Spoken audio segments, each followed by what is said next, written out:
Hello everyone, welcome to JSP Ambience Luxury. My name is Jenny. I am the owner and creator of JSP Ambience Luxury.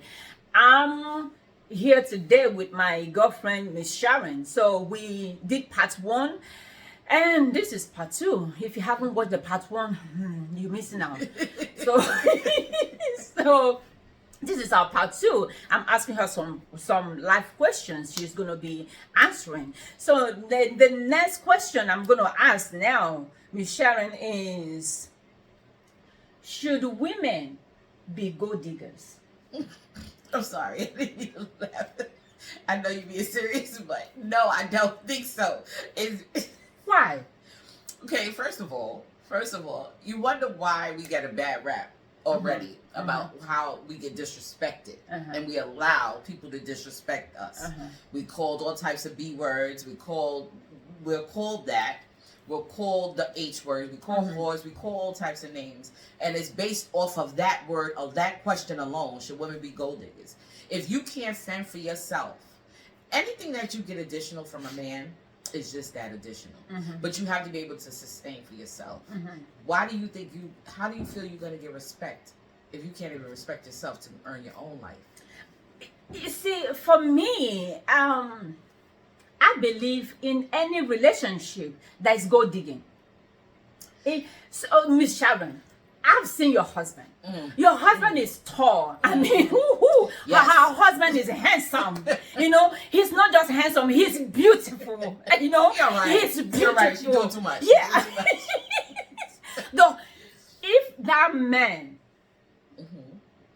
is not who he is, would you agree to marry him? Agree to date him? Okay, no. Okay, so whatever made you to date him, whatever made you to want to marry him, that is gold right there. So the problem we have, we have is, you see that there's something he saw in you. You're a beautiful woman. You have goals. You have things you're doing with your life. You have a good job.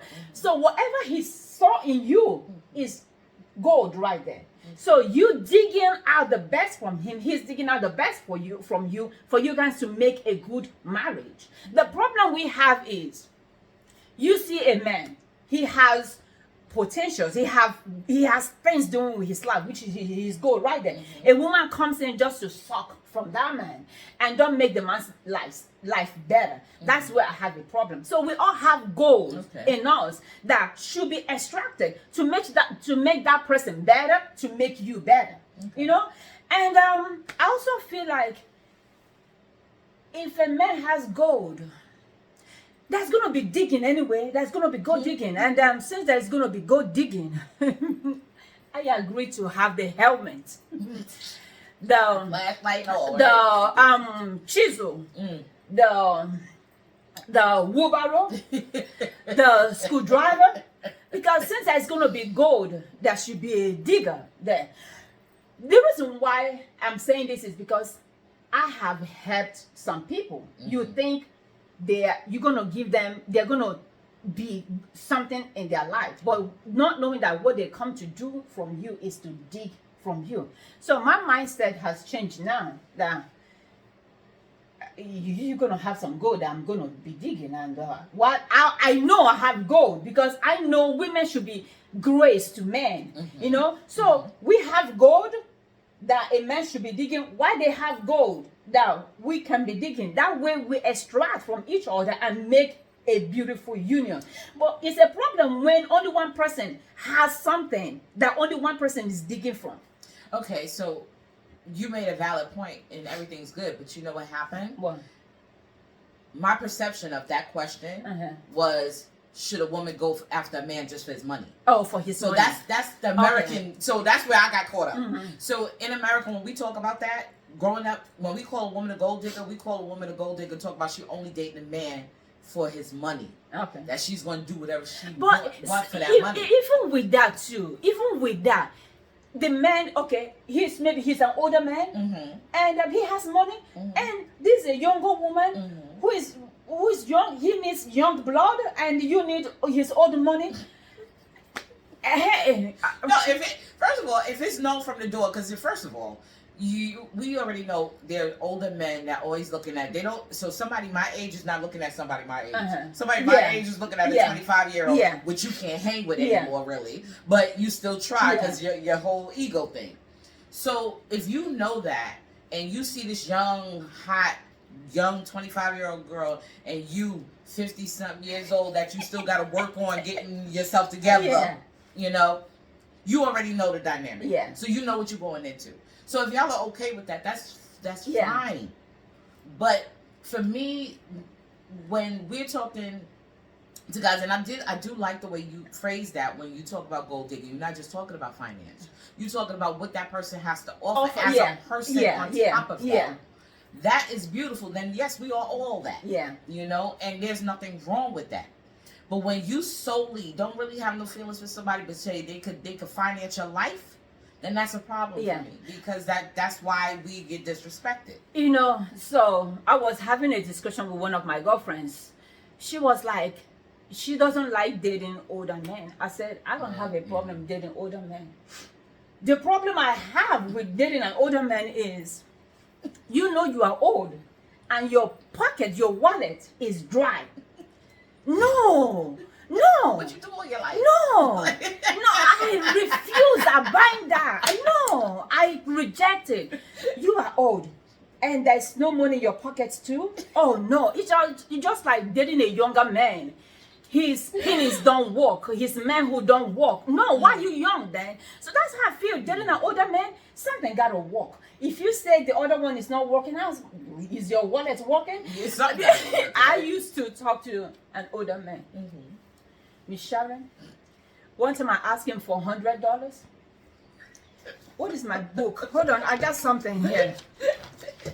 The envelope was in his hand. He sealed the envelope. The way he held onto the $100 in the envelope, he was preaching, talking, and it took more energy to open the envelope than it took to spend that $100. I said, if I'm dating an older man, you are poor, you don't have money, no, no, I refuse. No, I refuse. There got to be something in there. So if you don't have it, then don't date a young woman. But I could definitely understand what you're talking about, because that, not just because, okay, they're old and they don't have anything to show. So their life work. You say, well, what were you doing all your life? So you try to look at that as that's already a red flag. Like, okay, you didn't set yourself up, and knowing you get older, you really don't. Then you want to date a younger woman too. And you have nothing to offer. You can't get it up. You don't have no money. You can't. You know what? Really? What you gonna do? If you can't get it up, that's fine. With age, you know that don't work no more. But you can't get up your wallet too. It's all that. You gotta have one or the other. Like something gotta work. Something gotta work. Like I can't. No. So what we gonna do? Sit there and look at each other? Love has nothing to. Oh, I love you, baby. No. At that age, love has nothing to do with this. I'm sorry. You gotta come with something. It's something. Yeah, you got to. Yeah. So that's how I feel. You know, women should be gold diggers in what you're doing. Make sure the person has dreams, visions, and not just talking about it. He's doing something with his life. You know, he's doing something with his life. Don't date a deadbeat ass broke man. Next question is, can a woman raise a boy to be a man? Okay, so this is where me and Jen agree to disagree. This is where we're gonna agree to disagree. Because, you know, my point about that is I'm not a man, so I can't raise someone to be a man. Because I don't know and feel the same as a man. I don't have the same experiences as a man. What I can do is raise a boy on the aspect of what a man should represent. That's what I can do. That's and then let him out. You know, and that's all I can do. And a lot of times, and that's how I feel, because I'm not a man. You have guys, boys, that they're ashamed to talk to their mom about certain things. Who do they have to? Because they feel that we won't understand. And that's the true fact. we could only empathize and sympathize, Yeah. especially because they're our children. Yeah. We'd be like, oh, we don't want them to hurt. So that's where mommy modes fit in. Not, daddy be like, all right, well, look, this is how you do it. Bam, bam, And that's what I feel. I can't raise him. I can just raise him on the aspect of what a man should represent in this world.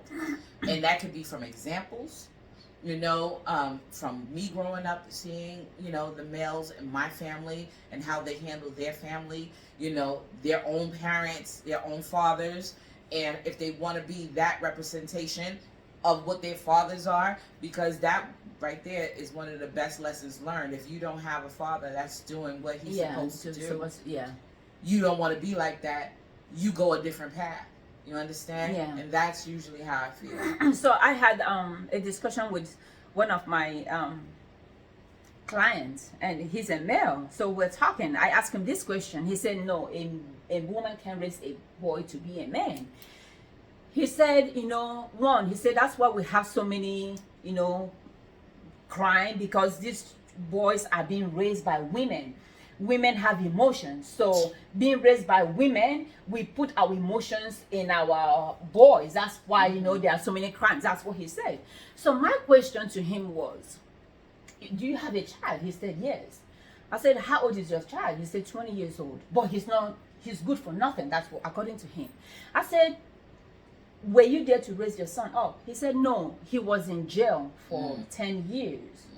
I said, oh, so you mean to tell me that you left your child in the hands of a woman who has emotions, who has emotional imbalance, to go to jail for 10 years? Even if that woman is the most lunatic woman on earth, she's going to raise that child based on the knowledge that she has, that knowledge that is available to her. You as a father, you were in jail for 10 years. Then you come out from jail and say, shit, you didn't do a good job on this boy.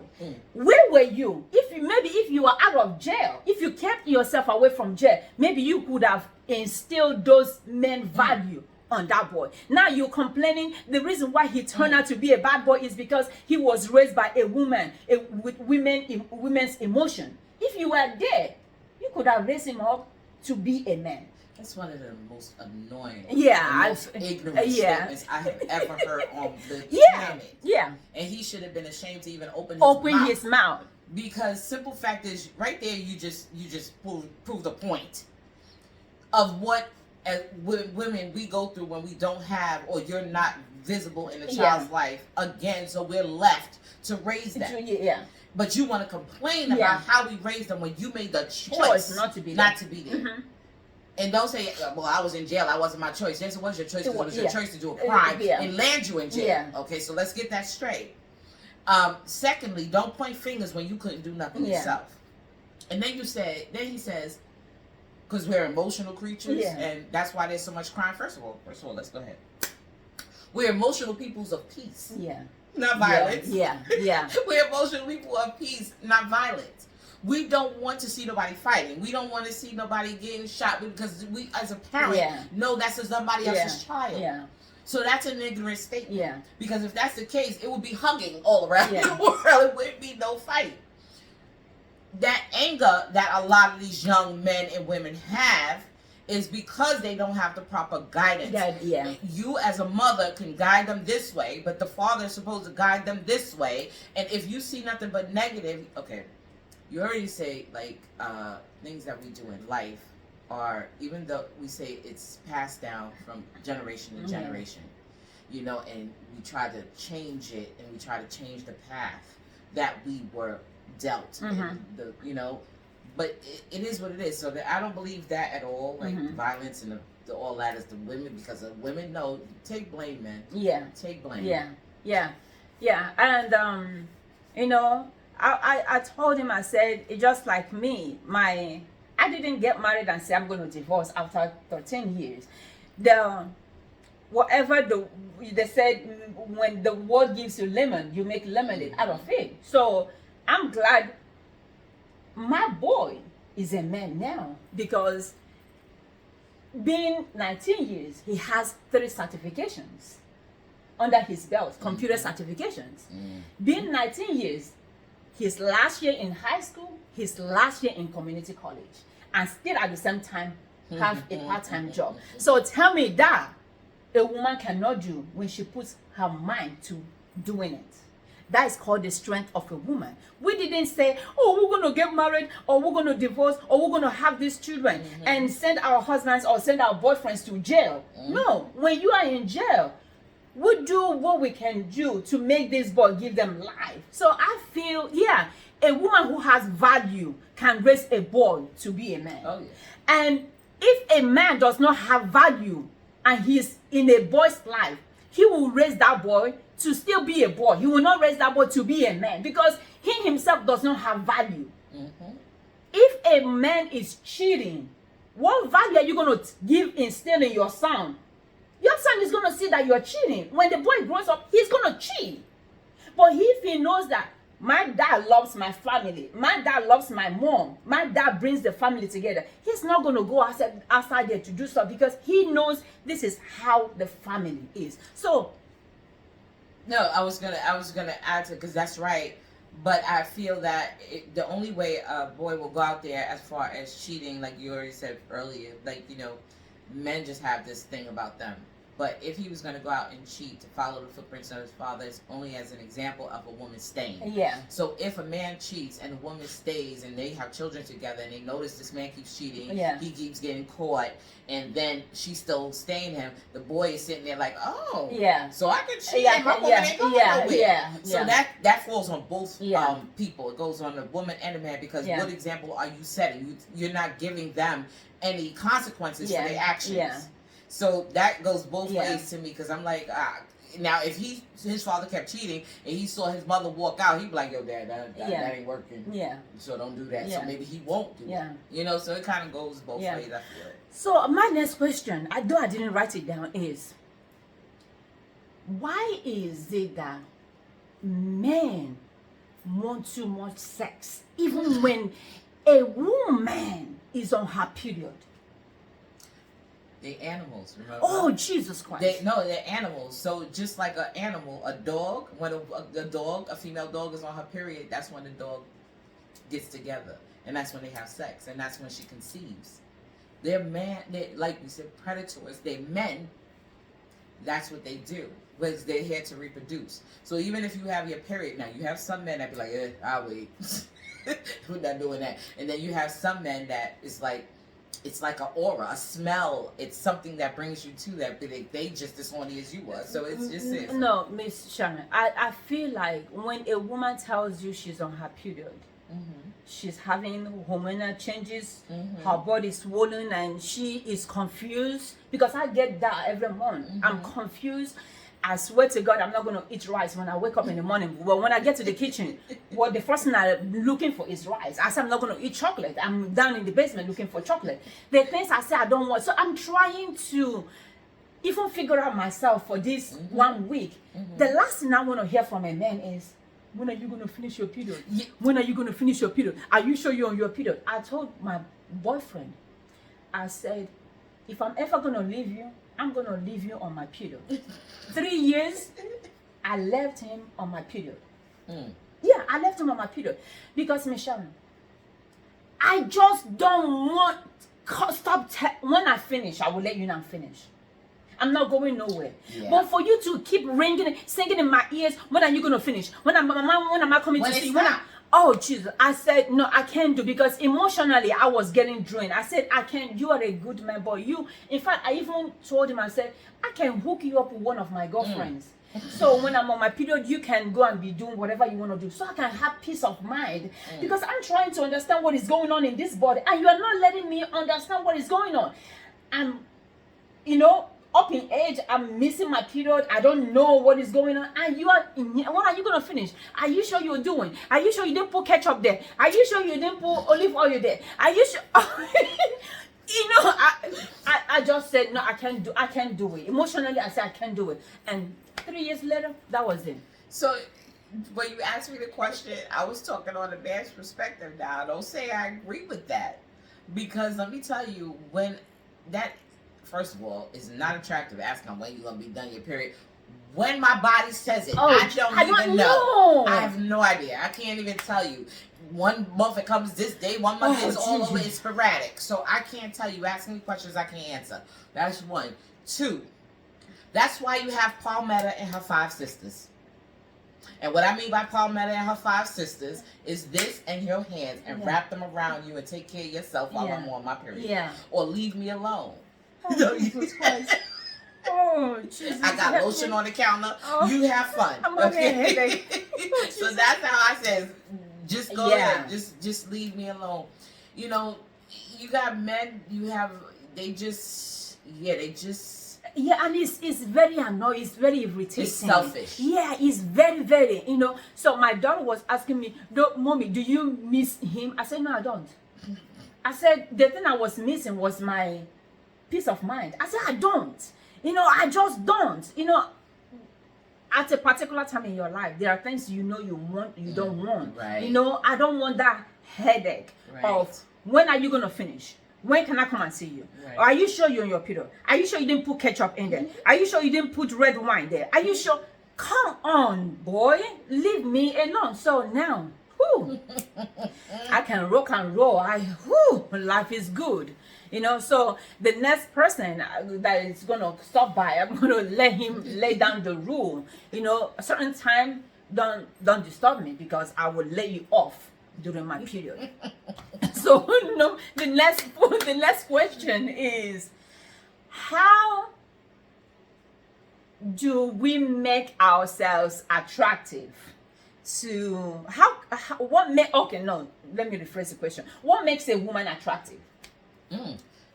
Well, obviously the outer, because this is something people say, well, this is a debate I did when I was in high school about that, what makes a woman attractive and what because the people say, okay, you're very shallow, like you only look at somebody that look good. Okay, so everybody in this world is shallow. You know why? Because you're gonna only look at something that you're attracted to. Yeah. Bottom line. So now, if you see somebody first of all, beauty's in the eye of the beholder. So what somebody think is garbage, somebody think it's treasure. You understand? Everybody has their own feelings, but nobody is gonna stop someone in the street if they're not attracted to them, and you don't know the person. So all you're attracted to is the outer. Yeah. You have no idea about the inside. Yeah. Okay. So that's what I want people to understand. I don't want to hear you only want them for because they looks, because every single person does that. Yeah. And now the next step is getting to know that person. Yeah. Who could be very ugly because of their personality. Yeah. Or they could be even more beautiful. Yeah. You understand? So that's the thing. So what makes somebody attractive to that? That's a question. That's an answer I really don't have, because everybody sees somebody different, and everybody sees somebody looks as different. What you can do, what I think is attractive, is being self-confident. Yeah. And portraying that, because once you feel that way, that exudes everywhere. Yeah. And it's not being conceited. It's being taking pride of what God gave you and working with what you have to better you, for you to feel good, because only you can make you happy. Somebody else is an added bonus. Yeah. Okay? You can't look for somebody else for happiness, because you'll be disappointed all the time. Okay. All the time. Yes, ma'am. So your peace is within you. Your happiness is within you. Yeah. Exude that. You should get that back. Yeah. Okay? So all of that is just about being confident within yourself. Because you actually feel how you look. Like, for instance, I get up in the morning, I look a raggedy mess. Oh, I got my scarf on, crust in my eye. You know, I look a hot ass mess. But I turn around, I get up, okay? And I feel like I'd be like sluggish, tired. I'd be like, ugh. I look in the mirror like, ugh. As soon as I get dressed, do my hair, put my little makeup on, and I'm going to work, my shoulders is like this. Yes, ma'am. Yeah. My smile is bright. And everybody feels it when I walk out that door. You feel how you look. Yeah. So when you allow yourself, when you're miserable, when you go step in the mirror and be like, I got this bonnet on my head. I got these holy leggings on. I got this oversized t-shirt on. I feel like a mess, and I'm going to the laundromat. So women, as we all know, every time we get dressed to go out, whether it's to work, to a to dinner, to a club, whatever you do, whatever you like to do, movies, whatever, you feel good when you look in that mirror. Yeah. So you feel good when you look good. So that's what exudes that confidence in you. And don't be and stop being lazy. Sometimes we just be like, oh, I'm just in my house or whatever. Like sometimes I'll get up. Sometimes I'll just be in my nice shirt. You know, I have my scarf on, and then sometimes I'll be in the bed and I have my husband, and I be in the bed and I'll be like, Shay, you wasn't doing this when you first met. You was coming over cute. You was putting on cute stuff. You know, you was just, you was being cute. Now you got him, you like, So sometimes I'll just do something. Like if I know he likes me in certain things, so I'll be like, I'll just get up, go in the shower. It's my little thing. I'll get up, go in the shower, and I'll put it on and like walk slowly by him. so he can, so he can see it. But you gotta think, but it's us realizing that. Yeah. You understand? And that's all. And I can take it a little bit further too. I remember somebody asking me a question. She said, Jane, I should do a video on how to be attractive to men. What I told her was, get a life. That's what I told her. I said, get a life. Because when you get a life, that is attractive.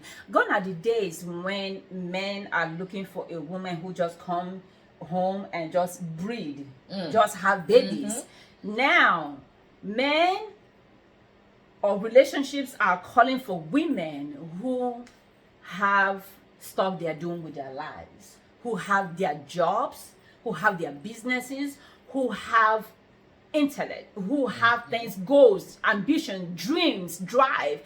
I feel that is very, very attractive. When you can hold your own ground. Yep. If that man walks away, he can keep walking. You have your own ground. Yep. My last boyfriend, he gave me things in life. He was 3 years, 95% profit for me. But when he walked away, during my period, he walked away. What I did was get me a bottle of wine. And I was good. I continued with my life because I know I own my own ground. I know maybe I don't make the same money you make, but at my level, I hold my ground. So if I don't have a life, when he walked away, I would have been devastated, or I wouldn't even let him walk away. I would have just stayed in there, to suck it up because I know he helps me out. But because he walked away, I told him to walk away. He kept walking. I have my ground. So I tell women, get a life that is attractive. And even he was like, why do you want to do so many businesses? I said, because so that you don't have to take care of me and my children in future. That's what I told him. He was like, really? I said, yes. So get a life, get goals, get vision, go back to school. That is very, very attractive. It is attractive, 100% attractive to see anybody with any type of ambition and goals. Because one, if you're meeting someone, you eventually, and y'all get together and y'all build a relationship, you're going to want to build with that person. Right? Yeah. So if you want to build with that person, you have to be on that level of growth. And if you are stuck and not doing anything, and that one person is not you building, because building is step by step, and that's doing it together. It's him doing it and you sitting back for the ride. You understand? So that's attractive. Men, I'm not gonna say I'm the best looking female, I'm all of that or whatever the case may be. I don't think I'm ugly. Please.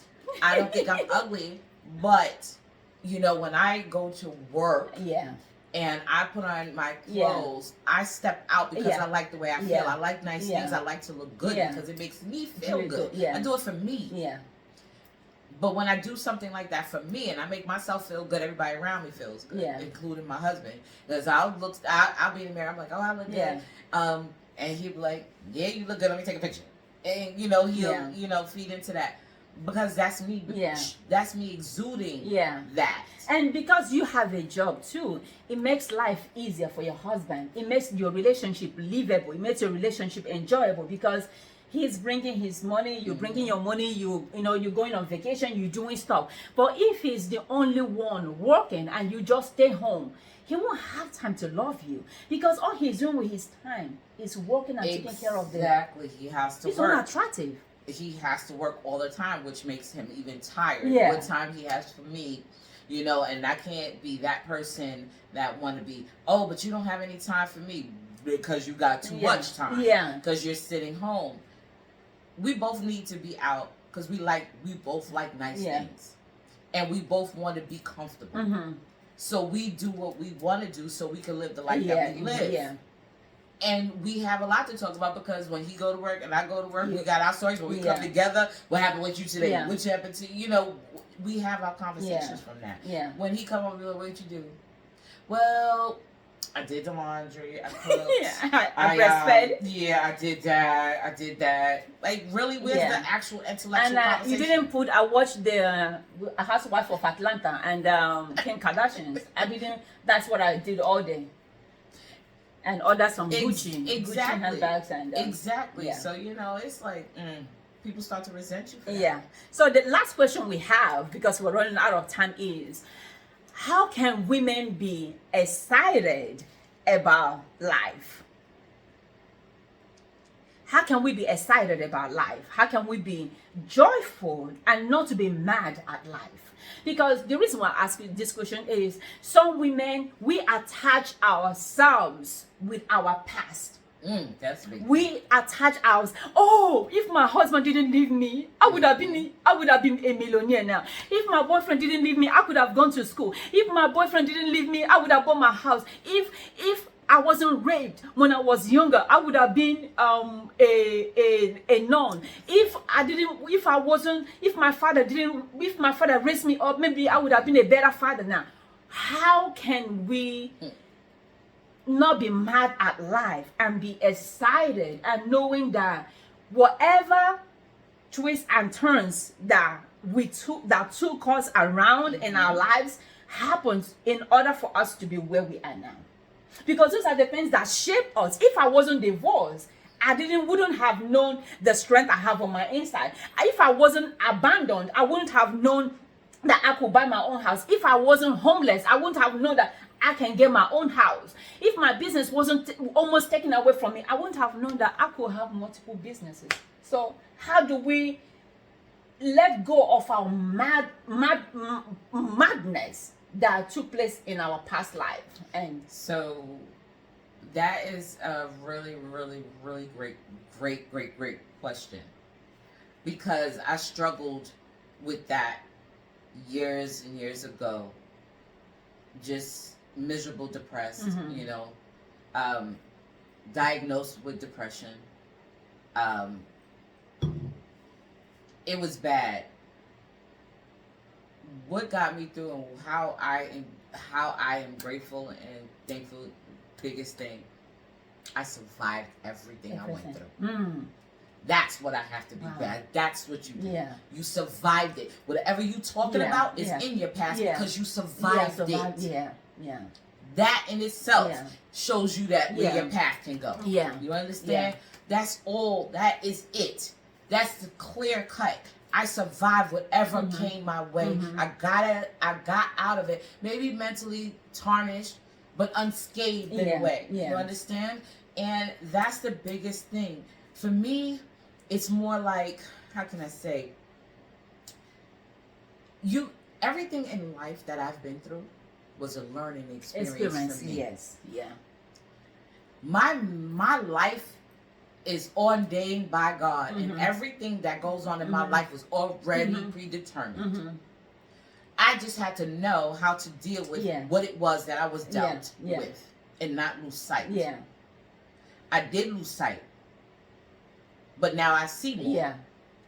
Because everything I went through, I survived it. Yeah, I survived. Yeah. Yeah. And I wake up every day. So every day and no day, every day is not promised. You understand? Yeah. Every day is not promised. We could walk outside and drop dead right then and there. You're not promised. But do the best you can with your life. But the biggest thing to help you and what you could be happy about is that you survived it. You survived it, yeah.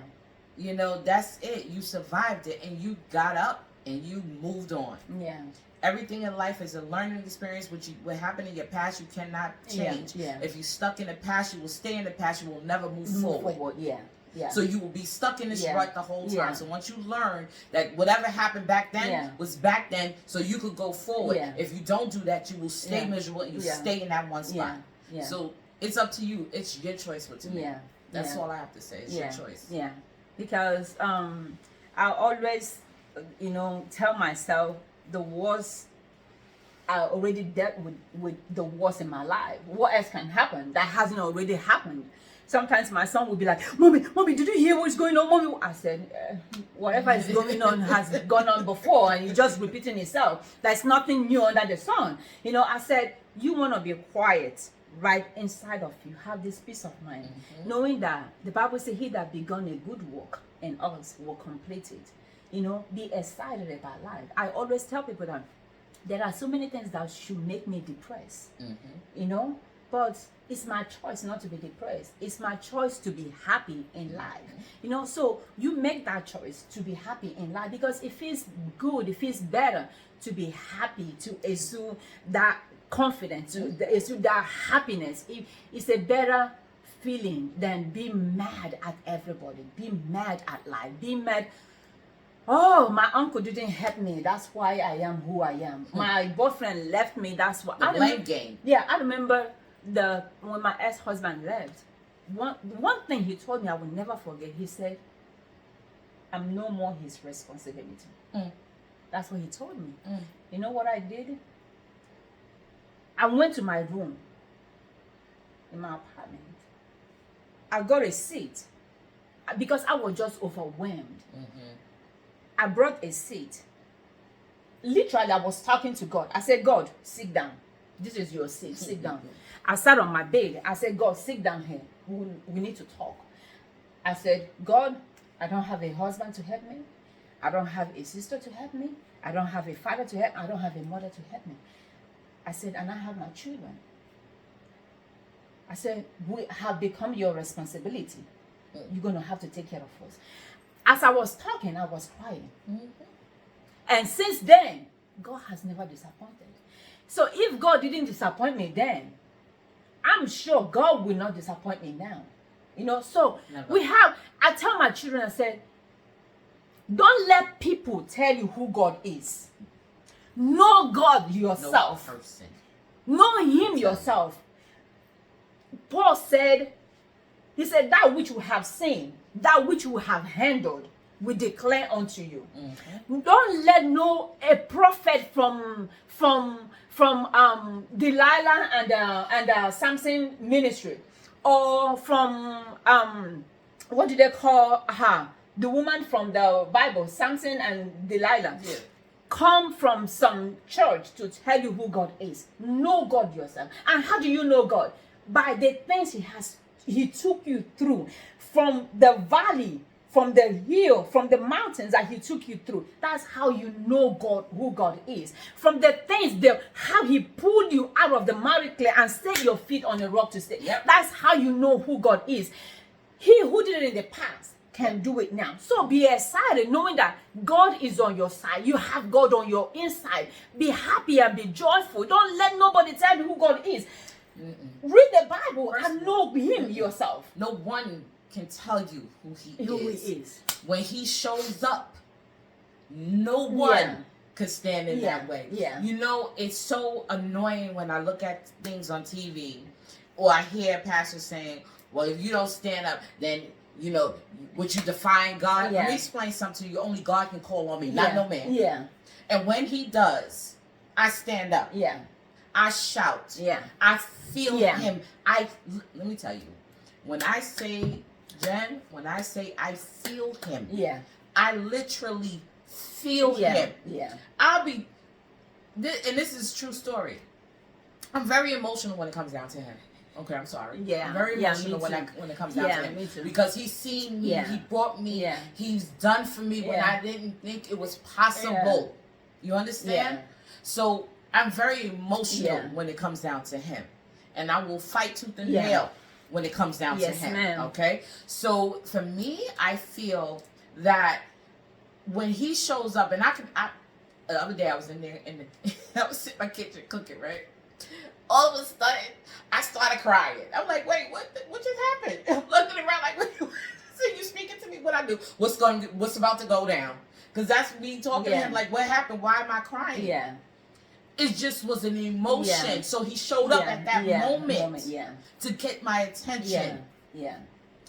And I think it was a hug. Yeah. You know, I'm not going to be fake and say, okay, he spoke to me, he said this, because, okay, I feel him. I've never heard him. Yeah. You understand? And people say they hear him, and I'm like, okay, you mean you feel him? Yeah. And this is what you gathered from it. Because don't come to me and tell me you heard him, because I'm looking at you like, So when they say spoke to me, be specific and say he came through me. Yeah. I felt him, and it gave me the strength to do this. Yeah. That's how he spoke to me. Yeah. And I fight that tooth and nail because that's what I go through. Yeah. I have we're gonna round up soon. So one of my girlfriends, she said, "Oh, Mommy Sharon." She calls me Mommy Sharon. She said, "Mommy Sharon, I need you to come to our church. Our pastor is gonna see vision on you while you haven't gotten married. You know, maybe there are some witches and wizards from back home that's stopping you from getting married." I said, "My sister, I never told you I wanted to get married again." I said, "The only vision, tell your pastor, the only vision I need him to see for me right now is that Mega Million lottery. That lottery, if he can give me the winning ticket, if you can see vision and give me the winning ticket, that is the only vision I need your pastor to see for me." Now she was quiet. She was looking at me. I said, "Because I don't need him to see vision on why I'm not married. I just need that lottery ticket, the number, the winning number. If he can see it." Thank you. Yeah, that's all. I appreciate it. That's what you can do for me. That's pretty much all you can do for me. I thank you very much, humbly appreciate it, and accept it. Just give it to me. Just like, what? It's hilarious. Yeah. It's hilarious. So, ladies, I hope you had fun with us. She's gonna come back again. We're gonna have some other questions also. So, whatever you want us to talk about, write it down in the comment section, and I'm going to have her answer those questions because I think she's more knowledgeable. You trying to say that? You trying to say I'm older? No. That you trying to be nice about because you're saying I'm older, so I'm more knowledgeable? No.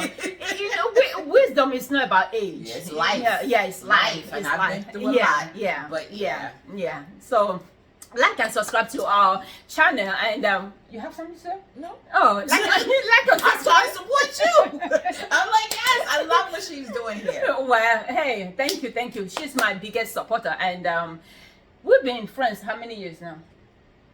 What's been? Was it 2, 3? I think 3 years. Maybe 3 years. Yeah. She has a good spirit, and when you know good people, you click with them. So that's true. Yeah, you want to have her as your friend.